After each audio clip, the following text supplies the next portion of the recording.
High friend केमन आछो तोमरा आशा करी भालो आछो आमिओ खूब भालो आछि। आज आमी तोमादेर साथे शेयर करब छोटो माछ दिये शशार तरकारी। এই গরমে শরীর ঠান্ডা রাখতে অবশ্যই এই রেসিপিটা ট্রাই করে দেখতে পারো। আশা করি তোমাদের কাছে খুবই ভালো লাগবে। আর এই রেসিপিটা তৈরি করে খেয়ে আমাকে অবশ্যই কমেন্ট করে জানিও যে খেতে কেমন লেগেছে। তো চলো বেশি কথা না বাড়িয়ে তোমাদের সাথে এই রেসিপিটা শেয়ার করে নিই। এই রেসিপি তৈরির জন্য আমি ছোট মাছ নিয়েছি, ভালো করে পরিষ্কার করে কেটে ধুয়ে নিয়েছি। তাতে দিয়ে দিচ্ছি স্বাদ মতো লবণ আর সামান্য পরিমাণে হলুদ গুঁড়ো। ভালো করে মাছের গায়ে লাগিয়ে নেব। আমরা এখানে এই মাছগুলোকে মায়া মাছ বলে জানি। আমাকে কমেন্ট করে জানিও যে তোমরা এই মাছগুলোকে কী নামে জানো। এখন ভেজে নেব, তার জন্য চলে যাচ্ছি চুলাতে। চুলায় আমি আগে থেকে একটি কড়াইতে পরিমাণ মতো সরষের তেল দিয়ে ভালো করে গরম করে নিয়েছি। এখন মিডিয়াম ফ্লেমে রেখে দিয়ে দিচ্ছি মাছ। সবগুলো একসাথে ধরবে না, তাই আমি দুবারে ভেজে নেব। তো আমি কিছুক্ষণ হতে দেব।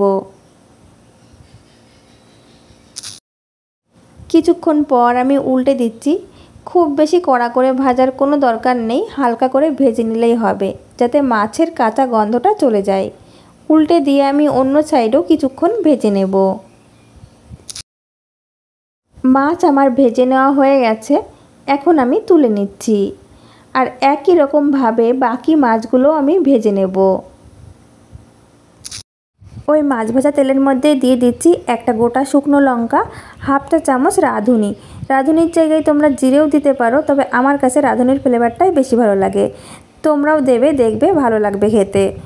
আর দিয়ে দিচ্ছি ছোট সাইজের একটা আলু।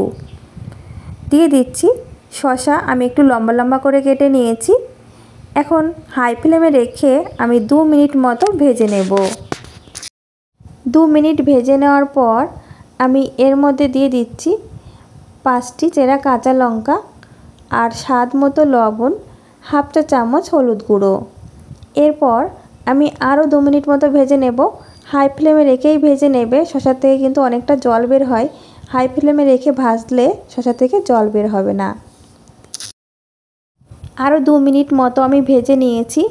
এখন এর মধ্যে আমি দিয়ে দিচ্ছি 1 চামচ জিরে বাটা আর 1 চামচ আদা বাটা। অবশ্যই চেষ্টা করবে হাতে বাটা মশলা ইউজ করতে, এতে টেস্টটা অনেক ভালো আসে। ভালো করে মিশিয়ে দিচ্ছি।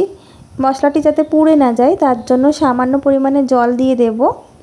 এরপর ঢাকা দিয়ে আমি কিছুক্ষণ কষিয়ে নেব।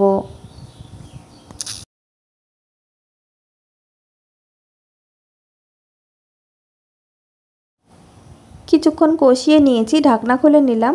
এর মধ্যে একবার ঢাকনা খুলে নেড়ে দিয়েছিলাম যাতে মশলা নিচেই লেগে না যায়। এরপর আমি দিয়ে দিচ্ছি পরিমাণ মতো গরম জল। যতটা ঝোল রাখবে সেই পরিমাণ বুঝেই জল দিয়ে দেবে। শসা আর আলু কষাতে কষাতেই কিন্তু অনেকটাই সিদ্ধ হয়ে গেছে। এখন দিয়ে দিলাম আগে থেকে ভেজে রাখা মাছ। এরপর ঢাকা দিয়ে মিডিয়াম ফ্লেমে রেখে সব কিছু সিদ্ধ হওয়া পর্যন্ত হতে দেব। কিছুক্ষণ রান্না করে নেওয়ার পর ঢাকনা খুলে নিচ্ছি। দেখো ঝোল অনেকটাই শুকিয়ে গেছে আর সব কিছু খুব ভালোভাবে সিদ্ধ হয়ে গেছে। এখন আমি দিয়ে দেব খুবই সামান্য পরিমাণে চিনি। এই রেসিপিতে অবশ্যই একটু চিনি দেবে, দেখবে টেস্টের ব্যালেন্সটা ঠিক রাখবে, খেতে বেশ ভালো লাগবে। ভালো করে মিশিয়ে দিচ্ছি। তৈরি হয়ে গেছে ছোট মাছ দিয়ে শসার তরকারি। এখন আমি নামিয়ে নেব। এই গরমের মধ্যে তেল মশলা না খেয়ে এই রেসিপিটা ট্রাই করে দেখতে পারো। আর সকলেই জানি যে শসা আমাদের শরীরের জন্য কতটা উপকারী। তো বন্ধুরা, তোমাদের কাছে আশা করি আমার এই রেসিপিটা ভালো লেগেছে। ভালো লাগলে লাইক, কমেন্ট এবং শেয়ার করে দিও।